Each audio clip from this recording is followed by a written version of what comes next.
Hello everyone and welcome back to Bansal Academy. So last video के अंदर हमने glands को डिस्कस किया था। उसमें हमने मेनली एंडोक्राइन ग्लैंड्स के ऊपर फोकस किया था।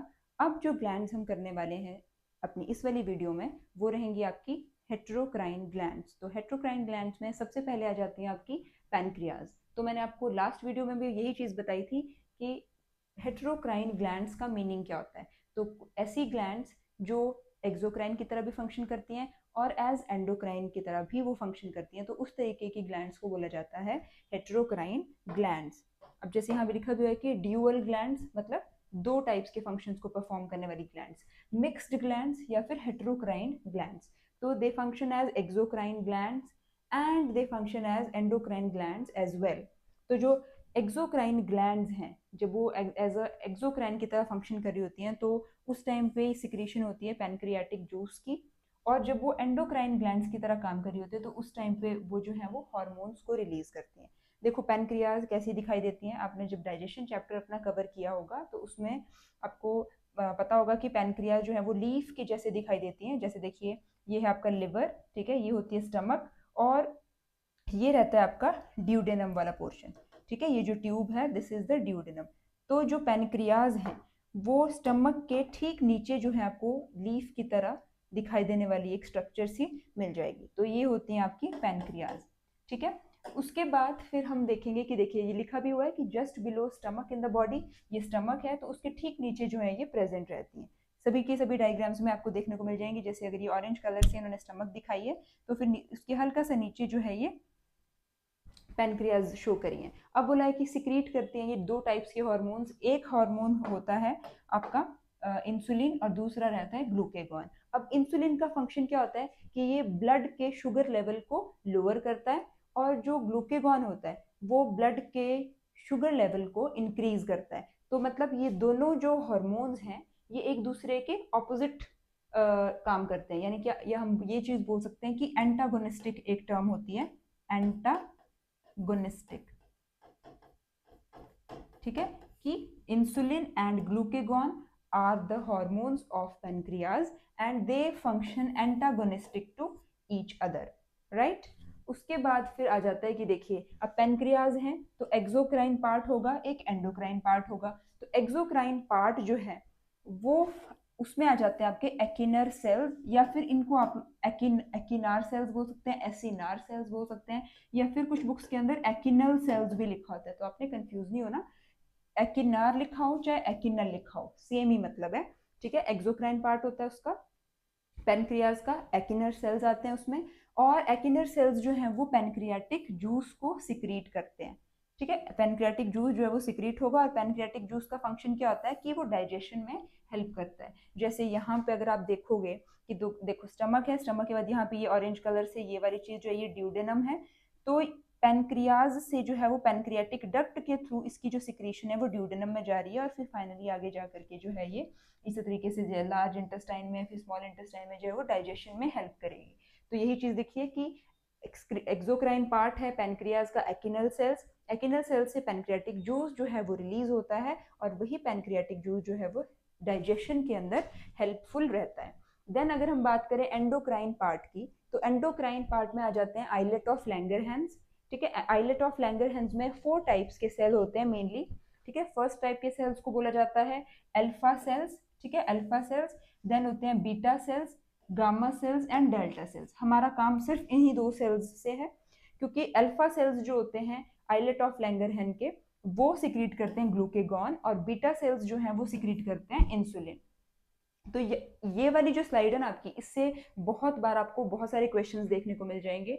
आपसे ये पूछा जा सकता है कि आपको ऑप्शन में दे दिया जाएगा, क्वेश्चन पूछा जाएगा which of the following is the exocrine part of the pancreas. Option में आपको एकिनर सेल्स दे सकते हैं, then islet of Langerhans, alpha cell, beta cell. तो आप क्या टिक करोगे, you will go for option where the acinar cells is written, right. उसी तरीके से आपसे जो है वो पूछ सकते हैं कि ग्लूकेगॉन जो है वो कौन रिलीज करता है। ठीक है, तो आइलेट ऑफ लैंगरहैंस के अल्फा सेल्स रिलीज करते हैं। उसी तरीके से इंसुलिन को कौन रिलीज करता है, तो आइलेट ऑफ लैंगरहैंस के beta cells. Islet of Langerhans में टोटल कितने टाइप्स के सेल देखने को मिलते हैं हमें, तो आप क्या बोलोगे, alpha beta gamma delta, 4 types के सेल्स जो है हमें पेनक्रियाज के एंडोक्राइन पार्ट के आइलेट ऑफ लैंगरहैंस में जो है वो देखने को मिल जाते हैं। देन उसके बाद देखिए एक बहुत ही मतलब आज के टाइम में तो बहुत ही ज़्यादा एक कॉमन सी डिजीज हो चुकी है डायबिटीज़। डायबिटीज़ में क्या होता है कि जो इंसुलिन हार्मोन होता है बॉडी के अंदर वो डेफिशिएंट होता है, मतलब कि पैनक्रियाज से इनफ अमाउंट ऑफ इंसुलिन जो है वो फॉर्म नहीं हो पाता है जब, तो उस टाइम पे जो सिचुएशन ह्यूमन बॉडी में देखने को मिलती है उसको बोला जाता है डायबिटीज। ये देखिए लिखा है the deficiency of insulin hormone in the body causes a disease which is known as diabetes।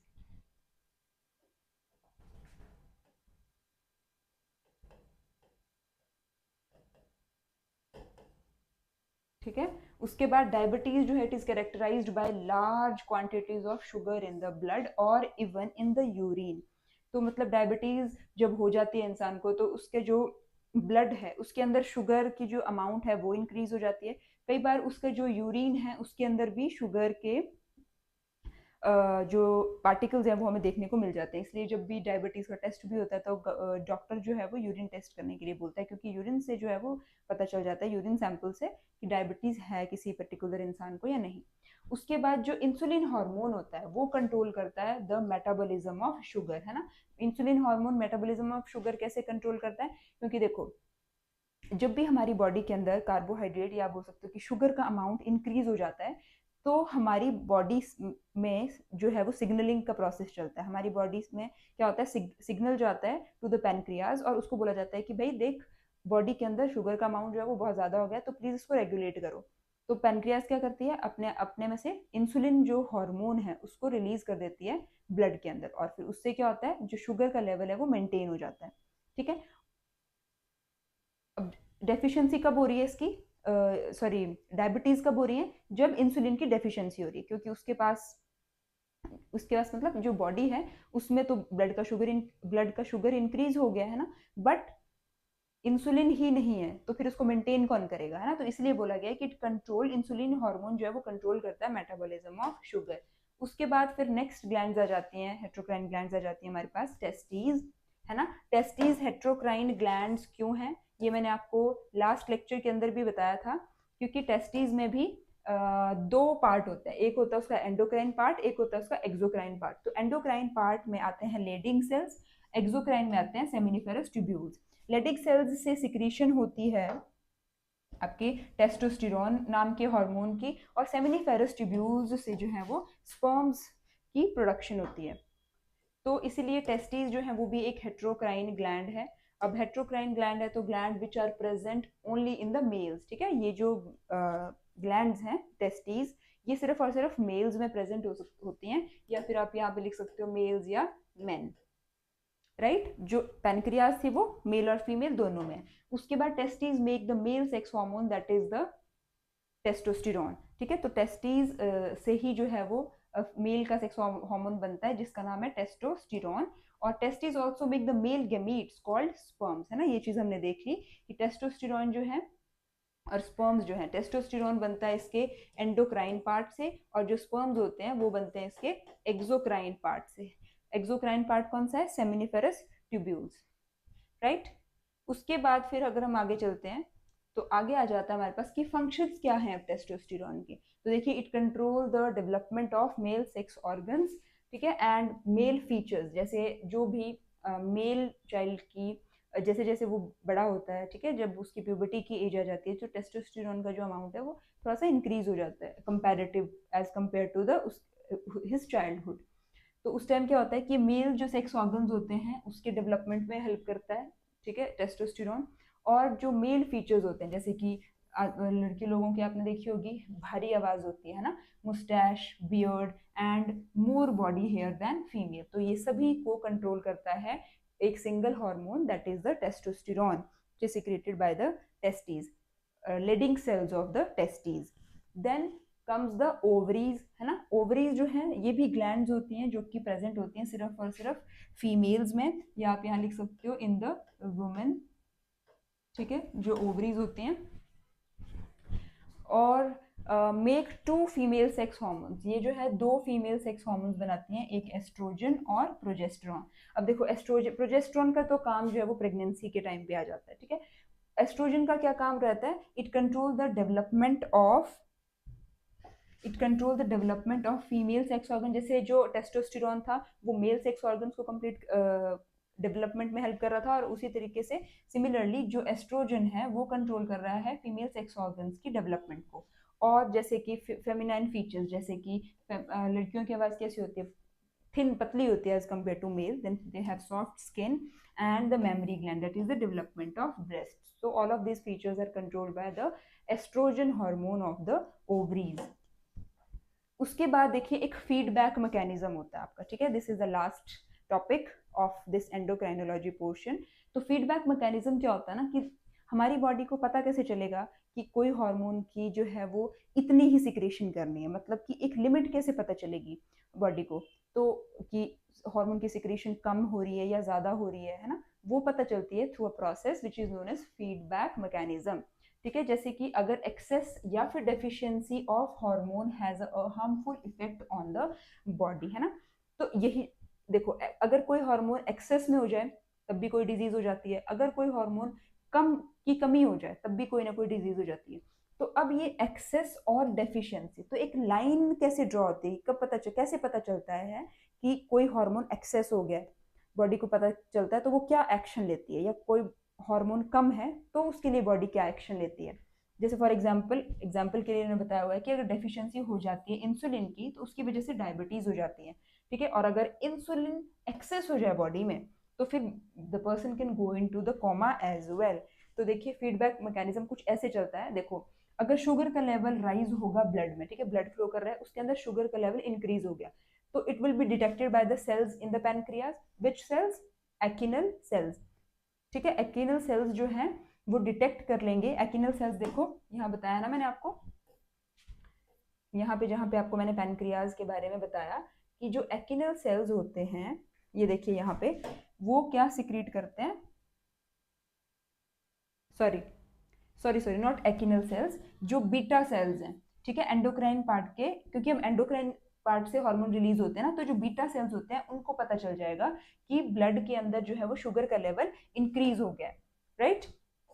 तो यही चीज है यहाँ पे कि देखो अगर शुगर का लेवल इंक्रीज हो रहा है ब्लड में तो they it will be detected by the beta cells, ठीक है। बीटा सेल्स उसको रिकॉग्नाइज कर लेंगे और इंसुलिन की सिंथेसिस जो है वो स्टार्ट कर देंगे, ठीक है। अब इंसुलिन बनाना स्टार्ट कर दिया तो ब्लड का शुगर लेवल फॉल हो जाएगा, है ना, वो नॉर्मल आ जाएगा। अब जैसे ये हुआ तो फिर stop secretion of more insulin. अब एक बार अगर देखो ब्लड के अंदर इंसुलिन सॉरी शुगर का अमाउंट जो है वो इंक्रीज हुआ, तो ये इंफॉर्मेशन चलेगी पैनक्रियाज के बीटा सेल्स के पास। अब उन्होंने जब उनके पास जब ये इंफॉर्मेशन गई बीटा सेल्स के पास इंक्रीज अमाउंट ऑफ शुगर की, तो उन्होंने इंसुलिन बनाना स्टार्ट कर दिया बीटा सेल्स ने।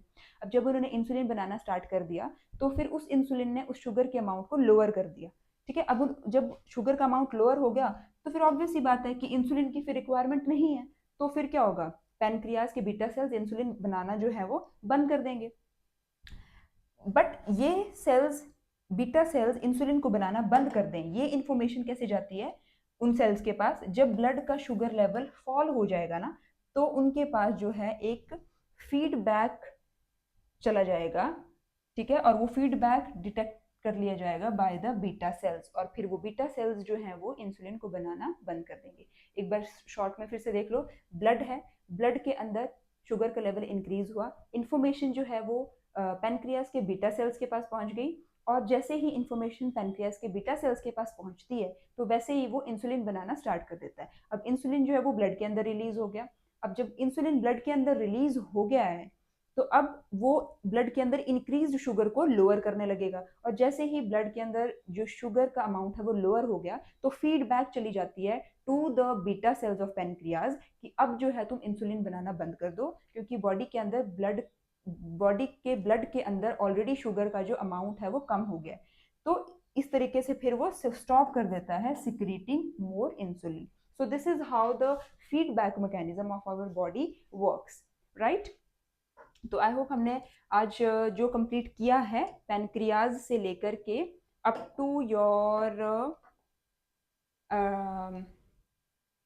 ovaries and to your testes, ovaries and feedback mechanism, आपको ये क्लियर हो गया होगा अच्छे से, ठीक है।